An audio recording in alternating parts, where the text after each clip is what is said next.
ओम शांति। 6 अगस्त 2025 की मुरली से सुनते हैं बाबा के आज के अनमोल मधुर महावाक्य। मीठे बच्चे, जितना समय मिले एकांत में जाकर याद की यात्रा करो। जब तुम मंजिल पर पहुंच जाएंगे तब यह यात्रा पूरी हो जाएगी। मीठे बच्चे, जितना समय मिले एकांत में जाकर याद की यात्रा करो। जब तुम मंजिल पर पहुंच जाएंगे तब यह यात्रा पूरी हो जाएगी। प्रश्न: संगम पर बाप अपने बच्चों में कौन सा ऐसा गुण भरते हैं जो आधा कल्प तक चलता रहता है? उत्तर: बाप कहते हैं, जैसे मैं अति स्वीट हूँ, ऐसे बच्चों को भी स्वीट बना देता हूँ। देवताएं बहुत स्वीट हैं। तुम बच्चे अभी स्वीट बनने का पुरुषार्थ कर रहे हो, जो बहुतों का कल्याण करते हैं। जिसमें कोई शैतानी ख्यालात नहीं है, वह स्वीट है। उन्हें ही ऊंच पद प्राप्त होती है, उनकी ही फिर पूजा होती है। ओम शांति। बाप बैठ समझाते हैं, इस शरीर का मालिक है आत्मा। यह पहले समझना चाहिए, क्योंकि अभी बच्चों को ज्ञान मिला है। पहले पहले तो समझना है, हम आत्मा हैं। शरीर से आत्मा का काम लेती हैं, पाठ बजाती हैं। ऐसे ऐसे ख्यालात और कोई मनुष्य को आते नहीं, क्योंकि देह अभिमान में है। यहाँ इस ख्याल में बैठाया जाता है, मैं आत्मा हूँ, यह मेरा शरीर है। मैं आत्मा परम पिता परमात्मा की संतान हूँ। यह याद ही घड़ी घड़ी भूल जाती है। यह पहले पूरी याद करनी चाहिए। याद पर जब जाते हैं तो कहते हैं चलते रहो। तुमको भी याद की यात्रा पर चलते रहना है, यानी याद करना है। याद नहीं करते, गोया यात्रा पर नहीं चलते। देह अभिमान आता है, देह अभिमान से कुछ न कुछ विकर्म बन जाते हैं।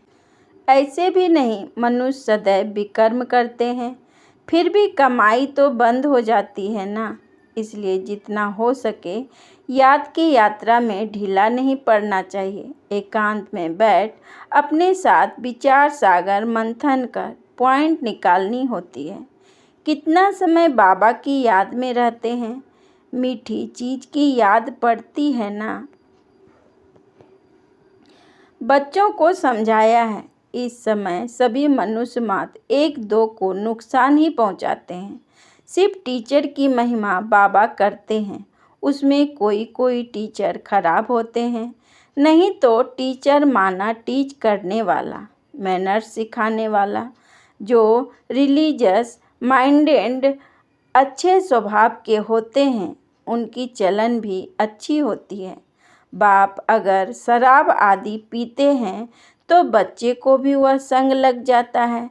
इसको कहेंगे खराब संग, क्योंकि रावण राज्य है ना। राम राज्य था जरूर, परंतु वह कैसे था, कैसे स्थापन हुआ, यह वंडरफुल मीठी बातें तुम बच्चे ही जानते हो।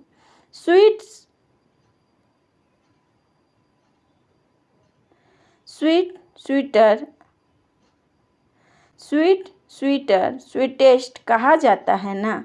बाप की याद में रहकर ही तुम पवित्र बन और पवित्र बनाते हो। बाप नई सृष्टि में नहीं आते हैं। सृष्टि में मनुष्य, जानवर, खेती बाड़ी आदि सब होती है।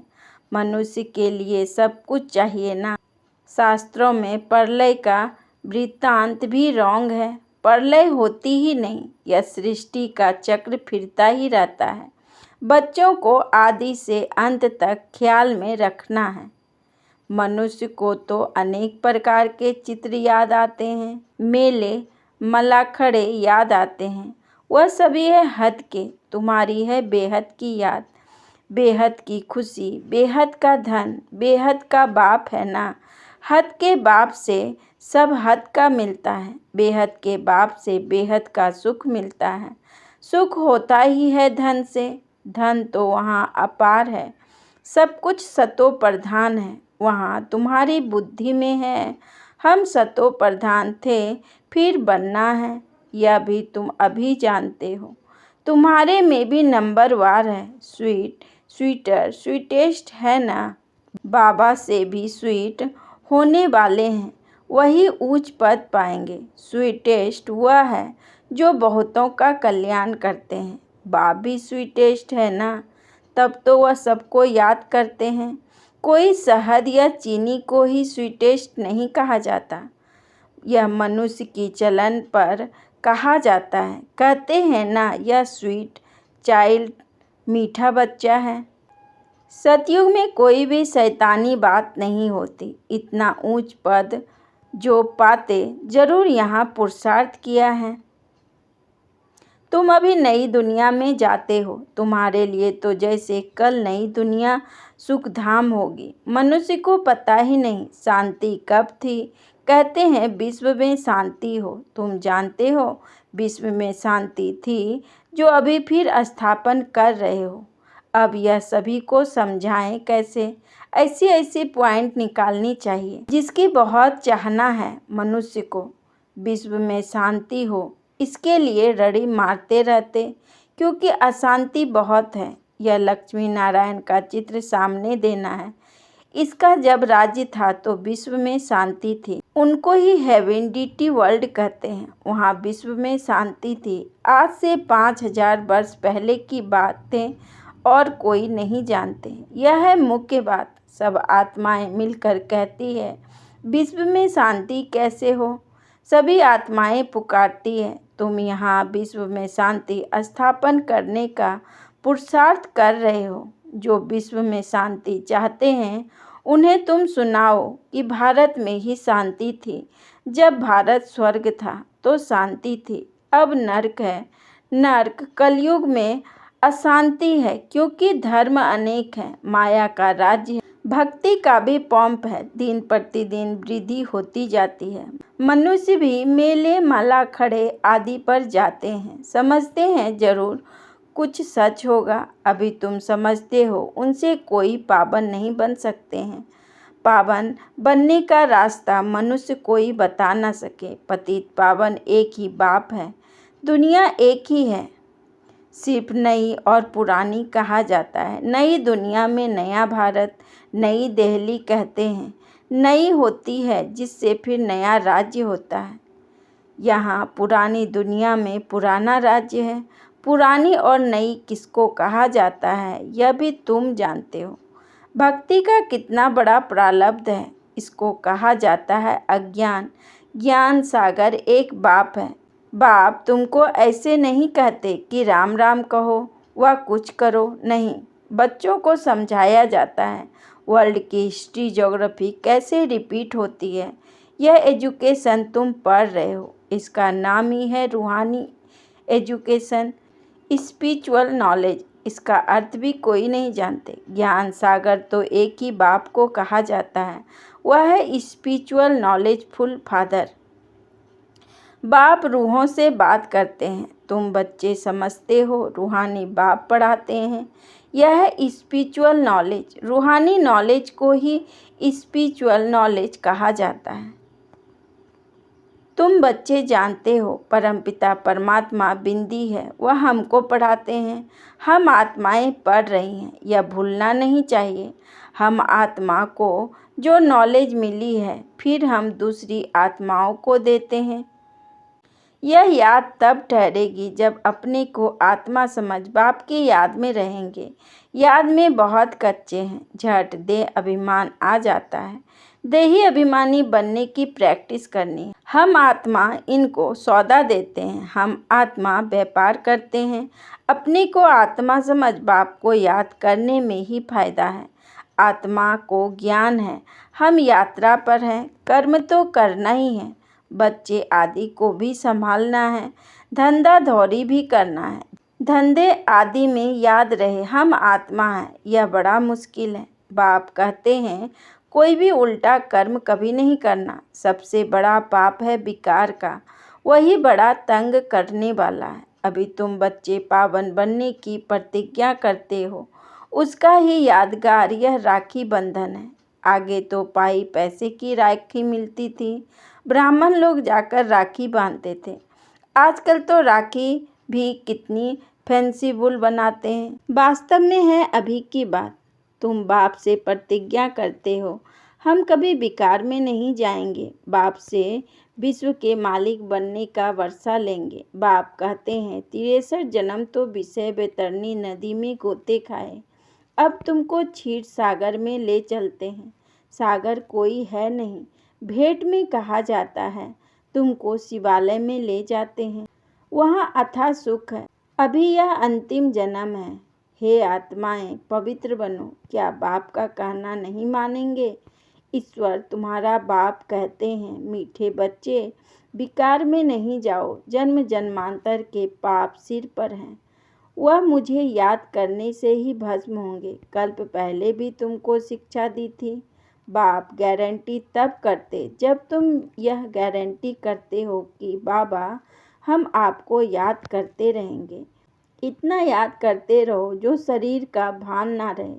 सन्यासियों में भी कोई कोई तीखे बहुत पक्के ब्राह्मण ज्ञानी होते, वह भी ऐसे बैठे बैठे शरीर छोड़ते हैं। यहाँ तुमको तो बाप समझाते हैं पावन बनकर जाना है, अब वह तो अपनी मत पर चलते हैं। ऐसे नहीं कि वह शरीर छोड़कर कोई मुक्ति जीवन मुक्ति में जाते हैं, नहीं, आते फिर यहाँ ही हैं, परंतु उनके फॉलोअर्स समझते हैं कि वह निर्माण गया। बाप समझाते हैं एक भी वापिस नहीं जा सकता, कायदा ही नहीं, झाड़ वृद्धि को जरूर पाना है।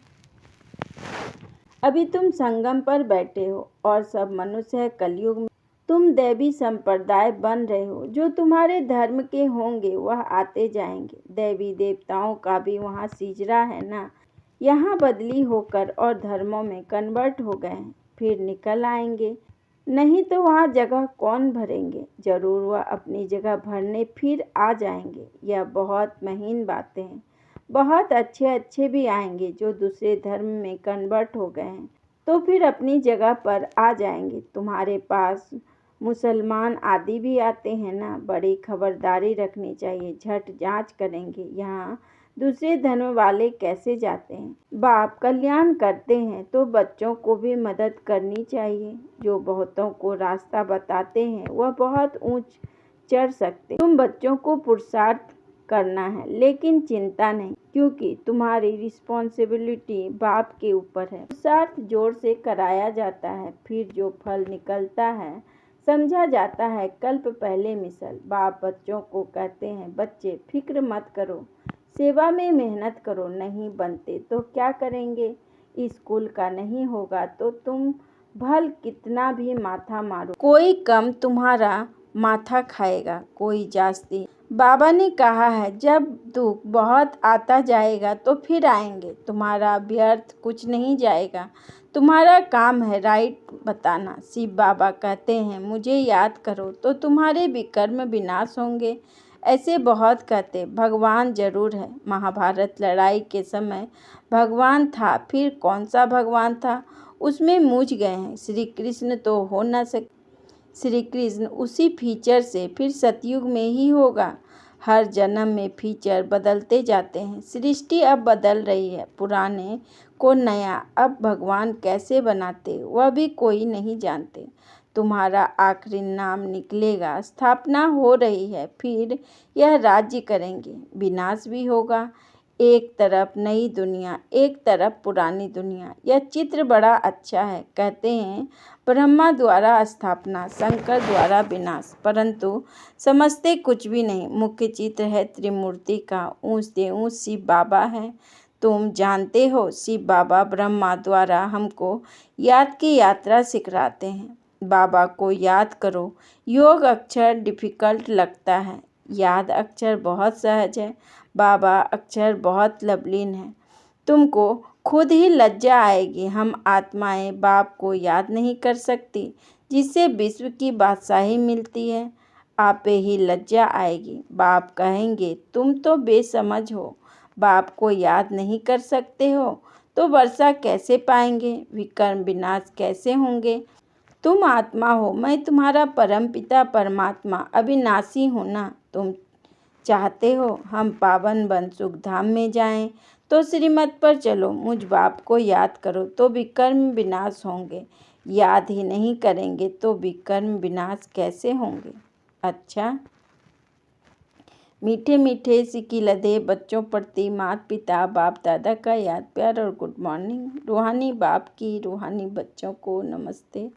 हम रूहानी बच्चों की रूहानी बाप दादा को पदम गुना नमस्ते नमस्ते नमस्ते। Good morning. शुक्रिया बाबा, शुक्रिया। धारणा के लिए मुख्य सार। नंबर 1, हर प्रकार से पुरुषार्थ करना है, फिक्र चिंता नहीं, क्योंकि हमारा रिस्पॉन्सिबल स्वयं बाप है। हमारा कुछ भी व्यर्थ नहीं जा सकता। नंबर 2, बाप समान बहुत बहुत स्वीट बनना है, अनेकों का कल्याण करना है। इस अंतिम जन्म में पवित्र जरूर बनना है। धंधा आदि करते अभ्यास करनी है कि मैं आत्मा हूँ। वरदान, प्रवृत्ति के विस्तार में रहते फरिश्तेपन का साक्षात्कार कराने वाले साक्षात्कार मूर्त भव। प्रवृत्ति के विस्तार में रहते फरिश्तेपन का साक्षात्कार कराने वाले साक्षात्कार मूर्त भव। विस्तार में बाबा ने कहा, प्रवृत्ति का विस्तार होते हुए भी विस्तार को समेटने और उपराम रहने का अभ्यास करो। अभी अभी स्थूल कार्य कर रहे हैं, अभी अभी अशरीरी हो गए। यह अभ्यास फरिश्तेपन का साक्षात्कार कराएगा। ऊंची स्थिति में रहने से छोटी छोटी बातें व्यक्त भाव की अनुभव होगी। ऊंचा जाने से नीचापन आपे ही छूट जाएगा। मेहनत से बच जाएंगे, समय भी बचेगा, सेवा भी फास्ट होगी। बुद्धि इतनी विशाल हो जाएगी जो एक समय पर कई कार्य कर सकेंगे। स्लोगन, खुशी को कायम रखने के लिए आत्मा रूपी दीपक में ज्ञान का घृत रोज डालते रहो। खुशी को कायम रखने के लिए आत्मा रूपी दीपक में ज्ञान का घृत रोज डालते रहो। अच्छा, ओम शांति।